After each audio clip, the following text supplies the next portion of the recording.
उदयपुर में आज क्या कुछ हुआ, आप देखिए हमारे साथ। उदयपुर के फतहसागर झील के मध्य स्थित नेहरू उद्यान का जीर्णोद्धार कार्य पूरा होने के बाद शुक्रवार को लोकार्पण हुआ। इस अवसर पर राज्यसभा सांसद चुन्नीलाल गरासिया, लोकसभा सांसद डॉक्टर मन्नालाल रावत, विधायक ताराचंद जैन, विधायक फूल सिंह मीणा, संभागीय आयुक्त सुश्री प्रज्ञा केवल रमानी, पुलिस महानिरीक्षक गौरव श्रीवास्तव, जिला कलेक्टर नमित मेहता, समाजसेवी गजपाल सिंह और पुष्कर तेली मुख्य अतिथि रहे। यूडीए आयुक्त राहुल जैन और सचिव हेमेंद्र नागर ने अतिथियों का स्वागत किया। जीर्णोद्धार के बाद उद्यान को आधुनिक स्वरूप दिया गया है। यहाँ नए लैंडस्केप गार्डन, फाउंटेन, बच्चों के लिए आकर्षक झूले और ओपन जिम की व्यवस्था की गई है। पर्यटकों की सुविधा के लिए बैठने की व्यवस्था, प्रकाश व्यवस्था और पाथवे को नया रूप दिया गया है। वहीं झील की सुंदरता को और निखारने के लिए सजावटी लाइटें और हरियाली को प्राथमिकता दी गई है।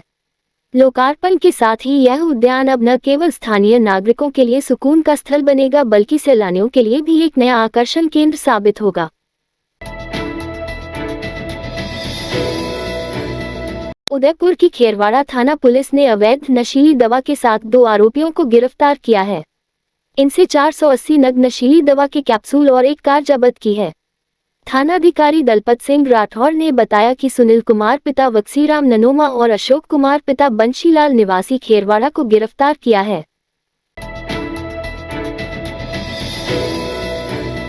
मेवाड़ की पावन धरती पर गवरी नृत्य की अनुपम छटा बिखरी, जिसने दर्शकों को मंत्रमुग्ध कर दिया। इस वर्ष का गवरी महाकुंभ ग्रामीण विधायक फूल सिंह मीणा के कुशल नेतृत्व और प्रेरणा से गोवर्धन विलास स्थित हर्ष पैलेस के बाहर आयोजित हुआ। मीणा के प्रयासों से 21 गांवों की गवरी टीमों ने एक साथ मंचन कर मेवाड़ की समृद्ध लोक परंपरा का अद्भुत प्रदर्शन किया। इस आयोजन को देखने के लिए शहर भाजपा के जिलाध्यक्ष गजपाल सिंह सहित बड़ी संख्या में गणमान्य व्यक्ति और आमजन का हुजूम उमड़ पड़ा। कलाकारों के जोशीले नृत्य, पारंपरिक वेशभूषा और मनमोहक प्रस्तुतियों ने हर किसी का मन मोह लिया।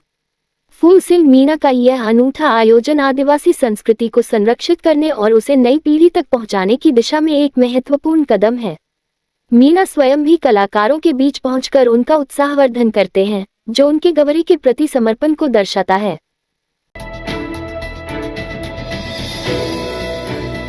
कई गांव में मक्का फसल में खराबा देखा गया। लेक सिटी के आसपास के कई गांवों में औसत से अधिक बरसात होने से खेतों में बोई हुई मक्का फसल में खराबा हो गया।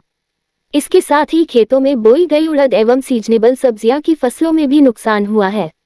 शहर के समीप गांव छोटा हवाला के कृषक किशनलाल मेघवाल ने बताया कि गत वर्ष की तरह इस वर्ष भी बरसात अधिक होने से हमारे खेतों में पानी भर गया। वह खेतों में बोई हुई मक्का की फसल बिल्कुल खराब हो गई है। गांव के कालू सिंह ने बताया कि हमारे खेत में भी इसी तरह मक्का की फसल खराब हुई।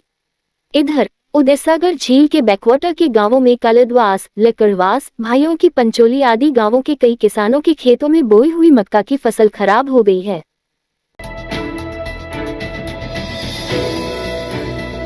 फतहसागर झील में पानी की आवक कम होने से ओवरफ्लो घटने के साथ ही 2 गेट बंद कर दिए गए। इसके कैचमेंट एरिया में करीब 5 दिनों से मानसून की बरसात पर विराम लगा हुआ है। इससे लेक सिटी की झीलों में पानी की आवक धीरे धीरे कम होने लगी है। फतहसागर झील में पानी आवक का मुख्य स्रोत मदार नहर में पानी कम दबाव के साथ झील में आ रहा है। ऐसा बताया गया है कि मदार नहर के कैचमेंट के गांव मदार छोटा व बड़ा मदार तालाब के ओवरफ्लो बंद हो गया।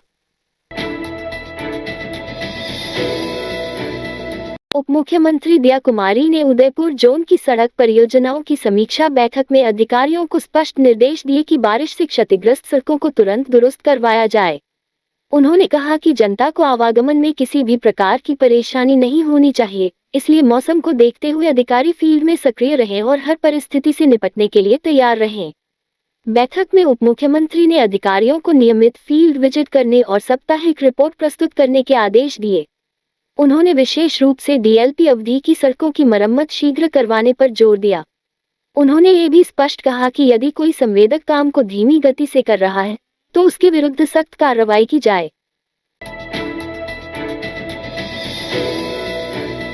मुख्यमंत्री भजनलाल शर्मा ने कहा कि शिक्षक समाज का भविष्य गढ़ते हैं।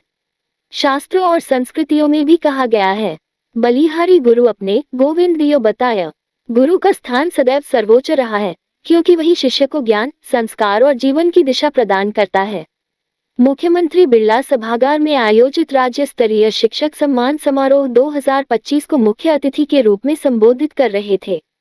इस अवसर पर उन्होंने कहा कि भारत में गुरु शिष्य परंपरा हजारों साल से चली आ रही है और यही हमारी सांस्कृतिक धरोहर है। उन्होंने राजस्थान की धरती को अलग जगाने वाली बताते हुए कहा कि इस प्रदेश के शिक्षकों ने शिक्षा की मशाल हमेशा ऊंची रखी है। खासकर प्राथमिक और माध्यमिक विद्यालयों के शिक्षकों का योगदान सबसे अधिक रहा है, जिन्होंने ग्रामीण और दूरस्थ क्षेत्रों में शिक्षा का उजाला फैलाया। इस रात की सुबह नहीं होती जब तक हाथ में उसकी गर्माहट नहीं होती। चाय का प्याला, अखबार साथ पुराना है, मिट्टी से जोड़ता है। खबरों की खुशबू से सारा घर महकता है। हर रंग में ढला कहानियों से किस्सों तक ले जाता है बेरोक टोक। देश के हर हिस्से तक ये हकीकत का आईना है, ख्वाबों को सच करके दिखाता है। दैनिक नवज्योति, आपके लिए, आपके साथ। ये थे आज के मुख्य समाचार। विस्तार से जानने के लिए पढ़ते रहिए दैनिक नवज्योति।